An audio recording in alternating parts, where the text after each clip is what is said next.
Doctor Salman Misbahi میرے شاگرد ہیں، کتنے گنواؤں؟ مجھے آج بھی طاہر تبسم صاحب کی ڈانگیں یاد ہے، حضرت استاد صاحب کی ڈانگیں. میری بس کو عادت تھی کہ جب میں جامعہ میں تھا تو اللہ نے توفیق دی رات کو جاگنا، اسپیشلی قبلہ مفتی صاحب، مفتی اعظم پاکستان، مفتی محمد عبدالقیوم ہزاروی رحمۃ اللہ تعالی علیہ کے مزار مبارک پہ ایک پارہ میں تلاوت کیا کرتا تھا نا، تو ظاہر ہے رات تو اس طرح گزر جانی، تو پھر سرگی نہیں، سویرے نیندر آندی تھی. تو میں نے پھر وہ اسمبلی میں نہیں جانا، چھپ جانا. تو قبلہ استاد صاحب طاہر تبسم صاحب زیدہ مجدو، اللہ آپ کا سایہ سلامت رکھے، تو کہیں نکلے تو میں ستا تھا، تو اس دن ایک ہی سوٹی مار کے نا مجھے صوفی کہتے تھے، چل صوفی نس جا. میں بھاگ گیا ادھر.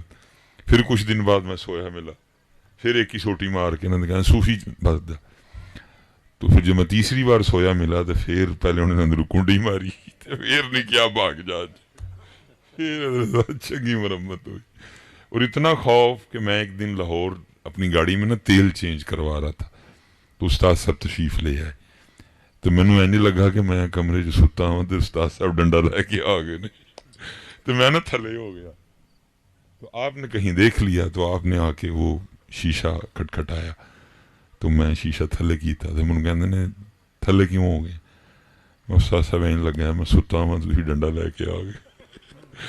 تو بس پیر صاحب دے گھر پیدا ہو تسی بھی پیر صاحب، اتھے 8 سال 10 سال جند رول جاندی ہے، پھر عالم بندہ ہے، لیکن انہاں دے وس پا چھڑدے نے. تے اے پھر حضرت وہ کردے نے وہ کردے نے. لیکن حضور کیا فرما رہے ہیں؟ فرمایا جس نے کسی عالم کو دیکھا وہ ایسے ہے جیسے اس نے مجھے دیکھا. تسی جو مرضی پہ کرو وہ تہاڈا فیل ہے، لیکن نبی علیہ السلام نے فرمایا جس نے کسی عالم سے ہاتھ ملایا وہ ایسے ہے جیسے اس نے مجھ سے ہاتھ ملایا.